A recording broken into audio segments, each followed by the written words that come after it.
Hello students, welcome back to this channel. நம்ம இந்த வீடியோவில் சாப்டர் 1 ரியல் நம்பர்ஸோட இன்ட்ரொடக்ஷன் பார்ட் பார்க்க போகிறோம். இதில் இருக்கிற கான்செப்ட்ஸ் எல்லாம் நீங்கள் லேர்ன் பண்ணிட்டீங்கன்னா அதுக்கப்புறம் நெக்ஸ்ட் வீடியோஸில் நம்ம மேக்ஸ் எக்ஸாம்பிளர் இருக்கு இல்லையா, கிளாஸ் 10 மேக்ஸ் எக்ஸாம்பிளர் அதோட ப்ராப்ளம்ஸ் எல்லாம் நம்ம சால்வ் பண்ண போகிறோம். ஸோ இன்ட்ரொடக்ஷன் நீங்கள் நல்லா அண்டர்ஸ்டாண்ட் பண்ணிட்டீங்கன்னா உங்களுக்கு ப்ராப்ளம் சால்வ் பண்ணுறது ஈஸியாக இருக்கும். ஸோ இதில் 2 டாபிக்ஸ் பார்க்க போகிறோம். ஃபர்ஸ்ட் டாபிக் வந்து fundamental theorem of arithmetic. So இந்த தியரம் என்ன ஸ்டேட் பண்ணுதுன்னா, any composite number can be expressed as a product of prime factors and this factorization is unique apart from the order of prime factors. So இந்த ஸ்டேட்மெண்ட்டை நீங்கள் ரெண்டாக split பண்ணிக்கலாம். இந்த and இருக்கு இல்லையா, அதுக்கு முன்னாடி என்ன சொல்லியிருக்காங்க, andக்கு அப்புறம் என்ன சொல்லியிருக்காங்க. Any composite number can be expressed as a product of prime factors. அப்படின்னா என்னது, காம்போசிட் நம்பர்ஸ் எல்லாத்தையும் நீங்கள் எப்படி எக்ஸ்பிரஸ் பண்ணலாம், ப்ராடக்ட் ஆஃப் ப்ரைம் ஃபேக்டர்ஸாக எக்ஸ்பிரஸ் பண்ணலாம். ஓகே, அண்ட் அந்த ஃபேக்டரைசேஷன் என்னது, அந்த ப்ராடக்ட் வந்து அந்த ஃபேக்டர்ஸை நீங்கள் எந்த ஆர்டரில் வேணாலும் எழுதலாம். So the factorisation is unique apart from the order of prime factors. அப்போ யூனிக்னா என்ன சொல்கிறாங்கன்னா, ஒரு நம்பருக்கு இருக்க ப்ரைம் ஃபேக்டரைசேஷன் இன்னொரு நம்பருக்கு இருக்காது. ஓகே, இப்போ ஃபார் எக்ஸாம்பிள் 6க்கு வந்து 2 into 3 அப்படின்னா அந்த 2 into 3ன்றது 6ஓட ப்ரைம் ஃபேக்டரைசேஷன், அது இன்னொரு நம்பருக்கு அந்த மாதிரி இருக்காது. So the factorisation of a composite number is unique apart from the order of prime factors. Order எப்படி வேணாலும் எழுதலாம். ஓகே, ஸோ இங்கே நீங்கள் ஒரு விஷயம் என்ன தெரிஞ்சுக்கணுன்னா, காம்போசிட் நம்பர்னால் என்ன, ப்ரைம் நம்பர்ஸ்னால் என்ன. ஸோ ப்ரைம் நம்பர்ஸ்னால் என்னது, a number with only 2 factors. அந்த 2 factorsம் எப்படி இருக்கணும், 1 and the number itself-ஆக இருக்கணும். அப்போ composite நம்பர்னா a number with more than 2 factors இருந்தால் அது எல்லாமே காம்போசிட் நம்பர்ஸ் தான். ஓகேவா, ஸோ நீங்கள் இன்டீஜர்ஸ்னு எடுத்துக்கிட்டிங்கன்னா 1 விட கிரேட்டர் தானாக இருக்கிற எல்லா நம்பர்ஸுமே எய்தர் ப்ரைம் நம்பராக இருக்கும் இல்லை காம்போசிட் நம்பராக இருக்கும். ஸோ அப்போது இந்த as per this theorem, fundamental theorem of arithmetic, எல்லா காம்போசிட் நம்பரையும் நீங்கள் எப்படி எக்ஸ்பிரஸ் பண்ணலாம், ப்ராடக்ட் ஆஃப் ப்ரைம் ஃபேக்டர்ஸாக எக்ஸ்பிரஸ் பண்ணலாம். அந்த ப்ரைம் ஃபேக்டரைசேஷனும் யூனிக்காக இருக்கும், அதோட ஆர்டர் எப்படி வேணாலும் இருக்கலாம். ஓகே, ஸோ இதுக்கு நம்ம எக்ஸாம்பிள்ஸ் பார்க்கலாம். For example let us take 22 எப்படி எழுதலாம், நான் 2 into 11 எழுதலாம். ஓகே, இது ப்ரைம் நம்பர்ஸாக தான் இருக்கணும், சரியா. ஸோ 2 into 11 எழுதலாம். இப்போ அவங்க என்ன சொல்லியிருக்காங்க, இந்த ப்ரைம் ஃபேக்டரைசேஷன் வந்து யூனிக்காக இருக்கும், இன்னொரு நம்பருக்கு இருக்காது இல்லையா. வேறு எந்த நம்பருக்கு திருப்பி 2 into 11 எழுதினாலும் 22 தானே வரும். So it is unique for every number இந்த ப்ரைம் ஃபேக்டரைசேஷன். அண்ட் ஆல்சோ என்னது, apart from the order of prime ஃபேக்டர்னா என்னது, நீங்கள் 2 into 11 எழுதலாம், you can even write 11 into 2 எழுதலாம். ஓகேவா, நெக்ஸ்ட் எக்ஸாம்பிள் இப்போ 6ன்னு எடுத்துக்கிட்டிங்கன்னா the prime factors of 6 2 and 3, அதோட ப்ராடக்ட் என்னது 2 into 3, you can even write 3 into 2, சரியா. இப்போ 15ன்னு எடுத்துக்கிட்டிங்கன்னா 3 into 5 15, அதை 5 into 3ன்னு எழுதலாம். ஸோ இது எல்லாமே என்னது, இந்த ப்ரைம் ஃபேக்டரைசேஷன், இதுதான் ப்ரைம் ஃபேக்டரைசேஷன். ஸோ இந்த 3 நம்பர்ஸ்க்கு நம்ம ப்ரைம் ஃபேக்டரைசேஷன் எழுதியிருக்கோம். இந்த ப்ரைம் ஃபேக்டரைசேஷன் ஆர்டர் எப்படி வேணாலும் நீங்கள் எழுதலாம், 2 into 11 எழுதலாம், 11 into 2 எழுதலாம், 2 into 3 எழுதலாம், 3 into 2 எழுதலாம், 3 into 5 எழுதலாம், 5 into 3 எழுதலாம். ஸோ இந்த ஆர்டர் இம்பார்ட்டன்ட் கிடையாது, பட் இந்த ப்ரைம் ஃபேக்டரைசேஷன் வந்து யூனிக்காக இருக்கும். ஓகே, ஸோ இந்த ஃபண்டமெண்டல் தியரம் ஆஃப் அரித்மெட்டிக் எதுக்கு யூஸ் பண்ணுறோம் அப்படின்னு சொன்னால், நம்ம HCF and LCM find out பண்ணுறதுக்கு யூஸ் பண்ணலாம் பை ப்ரைம் ஃபேக்டரைசேஷன் மெத்தட். அது எப்படின்னு பார்க்கலாம். ஸோ நெக்ஸ்ட் வந்து to find HCF and LCM என்ன மெத்தட் யூஸ் பண்ண போகிறோம், prime factorisation method.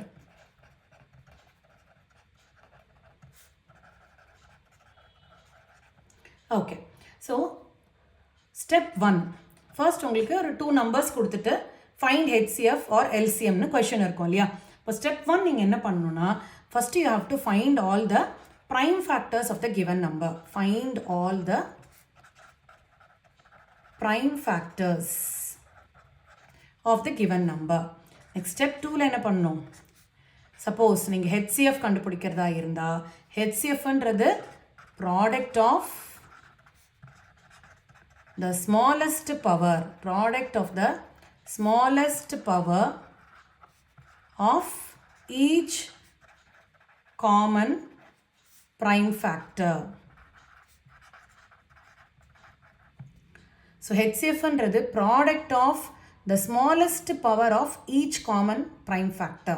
So HCF எப்பவுமே ஞாபகம் வச்சுக்கோங்க. இப்போ 2 நம்பர்ஸ்க்கு நீங்கள் HCF ஃபைண்ட் அவுட் பண்ணுறீங்கன்னா அந்த 2 நம்பர்ஸ்க்கும் ஸ்டெப் 1 ப்ரைம் ஃபேக்டர்ஸ் எழுதிடுவீங்க. நெக்ஸ்ட் ஸ்டெப் 2ல் நீங்கள் என்ன பண்ணணும், அதில் இருக்கிற காமன் ஃபேக்டர்ஸை மட்டும் சூஸ் பண்ணிவிட்டு அந்த காமன் ஃபேக்டரோட ஸ்மாலஸ்ட் பவரில் இருக்கிற நம்பர்ஸை மட்டும் எடுத்து நீங்கள் எழுதணும். சே ஃபார் எக்ஸாம்பிள் இப்போ நம்ம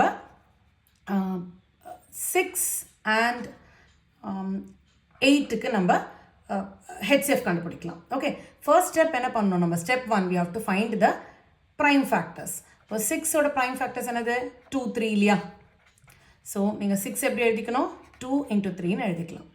ஸோ இதில் பவர்ஸும் போட்டுக்கோங்க, 2 power 1 3 power 1ன்னு எழுதிக்கலாம். நெக்ஸ்ட் 8க்கு so 2 4s are 2 2s are and 2 1s are. So how can you express 8? 2 into 2 into 2. So இப்போ இதை நான் எக்ஸ்போனண்ட்டோட எழுதணும். ஸோ 2 power 3ன்னு எழுதிக்கலாம் இல்லையா? இப்போது காமன் ஃபேக்டர் எது, 2வும் 2 power 1ம் 2 power 3யும், அதாவது 2ன்றது காமன் ஃபேக்டர். இப்போ நம்ம என்ன சொல்லியிருக்கோம், HCFல product of the smallest power of each common prime factor. இங்கே 2 மட்டும்தான் காமன் ஃபேக்டர். ஓகே, அதில் ஸ்மாலஸ்ட் பவர் 2 power 1 தான் ஸ்மாலஸ்ட். ஸோ அதனால் நம்ம என்ன பண்ணுவோம், HCF is 2 power 1. இதுதான் ஆன்சர். அப்போ 2 power 1 எப்படி எழுதுவீங்க, 2 power 1 எழுதக்கூடாது, 2ன்னு எழுது. ஓகே, நெக்ஸ்ட்டு எல்சிஎம் எப்படி ஃபைண்ட் அவுட் பண்ணுறதுன்னு பார்க்கலாம். எல்சிஎம் அப்படின்றது வந்து product of greatest power, product of greatest power of each prime factor. So இதில் எங்கள் ஒரு விஷயம் நீங்கள் நோட் பண்ணணும், HCF போது product of smallest power of common factor. இங்கே அப்படி இல்லை, எல்சிஎம்மில் வந்து நம்ம எல்லா ஃபேக்டர்ஸையும் கன்சிடர் பண்ணிக்கணும், ஆனால் அதில் கிரேட்டஸ்ட் பவரை கன்சிடர் பண்ணணும். ஸோ இப்போ ஃபார் எக்ஸாம்பிள் நான் வந்து ஒரு 18 எடுத்துக்கலாம். 18 and 16 இது ரெண்டுத்துக்கும் நம்ம எல்சிஎம் ஃபைண்ட் அவுட் பண்ணலாம். சப்போஸ் 18ஓட ப்ரைம் ஃபேக்டர்ஸ் முதல்ல ஃபைண்ட் அவுட் பண்ணணும். So 2 9s are 3 3s are. So 18 can be expressed as 2 into 3 into 3. இதை you have to write with exponents. So 2 power 1 into 3 power 2ன்னு எழுதிக்கலாம். Next 16 express பண்ணணும். 16 எப்படி எழுதலாம், 2 8s are 2 4s are 2 2s are 2 1s are. அப்போ 2 into 2 into 2 into 2. So this can be expressed as 2 power 4. ஓகேவா? இப்போ நம்ம LCM for these two numbers, அதாவது 18க்கும் 16க்கும் find out பண்ணோன்னா என்ன பண்ணணும், நம்ம 2வையும் கன்சிடர் பண்ணணும், 3யும் கன்சிடர் பண்ணணும். Product of greatest power of each prime factor. So product of all the factors, அதில் கிரேட்டஸ்ட் பவர் 2ஓட கிரேட்டஸ்ட் பவர் என்ன 4. 3 இங்கே 3ஏ இல்லை, அப்போது 3ஏ இல்லைன்னா இது எப்படி எழுதலாம், 3 power 0ன்னு கூட நீங்கள் இமேஜின் பண்ணிக்கலாம். ஸோ அப்போ 3 power 2 தான் உங்களுக்கு greatest power. So 2 power 4 16, 3 power 2 வந்து 9. இப்போ 16 into 9 வந்து 144. அப்போ LCM for 18 and 16 is 144.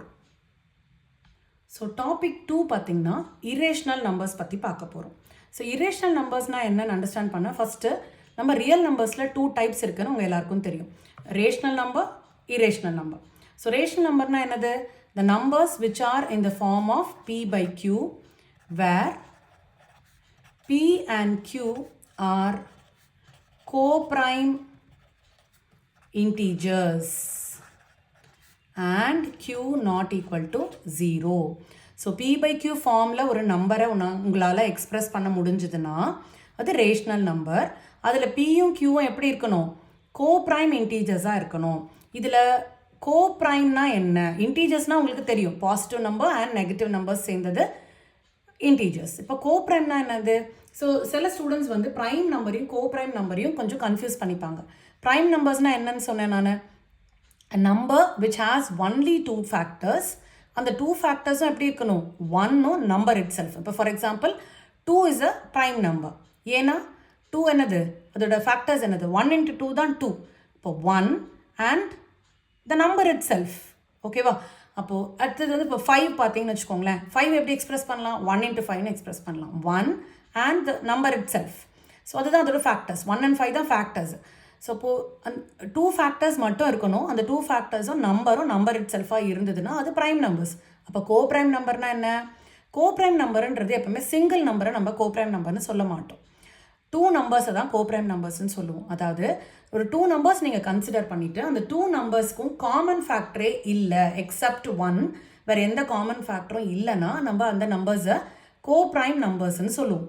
Say for example இப்போ நான் 2 and 3 எடுத்துக்கிறேன்னு வச்சுக்கோங்களேன். 2, 3 எடுத்துக்கிறேன். 2 என்னது? How can I express 2? 1 into 2ன்னு எக்ஸ்பிரஸ் பண்ணலாம். 3 எப்படி எக்ஸ்பிரஸ் பண்ணலாம்? 1 into 3ன்னு எக்ஸ்பிரஸ் பண்ணலாம். 2க்கும் 3க்கும் எது காமன் ஃபேக்டராக இருக்குது? 1 மட்டும்தான் காமன் ஃபேக்டராக இருக்குது, வேறு எதுவுமே இல்லை. Similarly you can consider 5 and even 6 also. இப்போ 5 எப்படி எக்ஸ்பிரஸ் பண்ணலாம்? நீங்கள் 1 into 5ன்னு எக்ஸ்பிரஸ் பண்ணலாம். 6 எப்படி எக்ஸ்பிரஸ் பண்ணலாம்?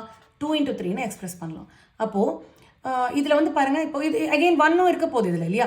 ஸோ எல்லா நம்பருக்குமே 1 ஃபேக்டராக இருக்கும். அப்போது 1 மட்டும்தான் காமன் ஃபேக்டர், வேறு எந்த நம்பர்ஸும் இதுக்கு காமன் ஃபேக்டராக இல்லை. So I can say 5 and 6 as coprime numbers. அதே மாதிரி 2 and 3யும் நான் கோ ப்ரைம் நம்பர்ஸ்னு சொல்லலாம். Okay, so 2 numbers with no common factors except 1, those numbers we call it as co-prime numbers. So இப்போ ரேஷனல் நம்பர்னா என்னது? the numbers which can be expressed in the form of p by q, where p and q are co-prime integers and q not equal to 0. இது வந்து rational number. இது எல்லாமே நீங்கள் 9th ஸ்டாண்டர்ட்லேயே படிச்சிருப்பீங்க. Next அப்போது irrational நம்பர்னா என்ன? இதுவும் நீங்கள் படிச்சிருப்பீங்க. ஸோ இரேஷனல் நம்பர்ஸ்னால் என்னது? the numbers which you cannot express in the form of p by q.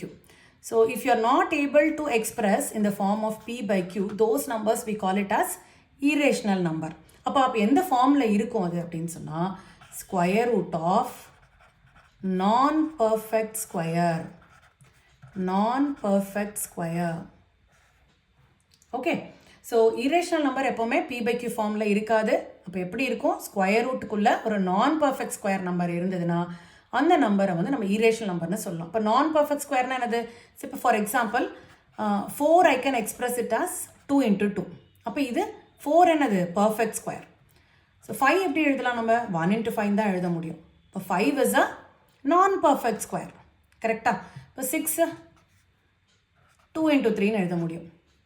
So அப்போ திஸ் இஸ் ஆல்சோ நான் பர்ஃபெக்ட் ஸ்கொயர். இப்போ for example 16 I can write it as 4 into 4. அப்போது இது என்னது? Perfect square. ஓகே, ஸோ எதெல்லாம் நம்ம perfect ஸ்கொயர்னு சொல்லுவோம்? if a number can be expressed as product of same two numbers. இப்போ 2 into 2 என்னால் எக்ஸ்பிரஸ் பண்ண முடியும் 4. 16 4 into 4ன்னு எக்ஸ்பிரஸ் பண்ண முடியும். ஓகே, அப்போது இந்த மாதிரி ப்ராடக்ட் ஆஃப் சேம் 2 நம்பர்ஸாக எக்ஸ்பிரஸ் பண்ணோன்னா அந்த நம்பர்ஸை நம்ம பர்ஃபெக்ட் ஸ்கொயர்னு சொல்லுவோம். இப்போ 4ம் 16ம் பர்ஃபெக்ட் ஸ்கொயர். பட் 5ஐ நம்ம அந்த மாதிரி சேம் 2 நம்பர்ஸோட ப்ராடக்டை எக்ஸ்பிரஸ் பண்ண முடியாது. 6ஐயும் அந்த மாதிரி எக்ஸ்பிரஸ் பண்ண முடியாது. இந்த மாதிரி நிறைய நம்பர்ஸ் இருக்குது. ஸோ இப்போ எந்தெந்த நம்பரெல்லாம் உங்களால் சேம் 2 நம்பர்ஸோட ப்ராடக்டாக எக்ஸ்பிரஸ் பண்ண முடியலையோ அது எல்லாமே நான் பர்ஃபெக்ட் ஸ்கொயர். அப்போ இரேஷனல் நம்பர்னால் எப்படி இருக்கும்? ஸ்கொயர் ரூட்குள்ளே நான் பர்ஃபெக்ட் ஸ்கொயர் நம்பர் இருந்ததுன்னா. அப்போ அதுக்கு எக்ஸாம்பிள்ஸ் நம்ம எடுத்துக்கிட்டோன்னா √2, √3, √5, √6, √7, √11, √13 மாதிரி எக்ஸெட்ரா நிறைய. Okay, so these are all irrational numbers. Okay, next ஒரு தியரம் பார்க்க போகிறோம். அந்த தியரம் என்ன ஸ்டேட் பண்ணுது அப்படின்னு சொன்னால், if p is a prime number, if p is a prime number and if p divides a square, then p divides a also, where a is a positive integer. Okay, so p வந்து ஒரு prime நம்பராக இருந்து if p divides a square, then p divides a also. Okay, so இப்போ இதுக்கு எக்ஸாம்பிளாக நம்ம என்ன எடுத்துக்கலாம் அப்படின்னு சொன்னால், சே ஃபார் எக்ஸாம்பிள் நான் வந்து 2 ஸ்கொயர் டிவைடட் பை 2 அப்படின்னு போட்டிருக்கேன். 2 ஸ்கொயர் என்னது? 4 by 2. அப்போது 2 divides 4 இல்லையா, 2 divides 4. அப்போது இதில் வந்து 4 வந்து நம்ம ஏன்னு எடுத்துக்கலாம். That is 4 is not a, it's a square. 4 எப்படி எழுதலாம் நீங்கள், 2 ஸ்கொயர்னு எழுதலாம். அப்போது இங்கே ஏன்றது என்னது, 2. a is 2. அப்போ a ஸ்கொயர் என்னது, 2 ஸ்கொயர், that is 4. அப்போது if 2 divides a square, then 2 divides a also. a என்னது 2 தானே, அப்போ ஏவையும் 2 டிவைட் பண்ணதில்ல, 2 divided by 2 தானே. ஓகே, அப்போது ஒரு ஸ்கொயர் நம்பரை ஒரு ப்ரைம் நம்பர் டிவைட் பண்ணுச்சுன்னா, இந்த ஸ்கொயர் நம்பருன்றதுக்கு என்னது, இப்போ 2 ஸ்கொயர், இந்த நம்பர் வந்து ஏவாக எடுத்துக்கிறோம். அப்போ 2 is a prime number. If 2 divides 2 square, then 2 will divide 2 also. ஓகேவா, அண்டர்ஸ்டுட்?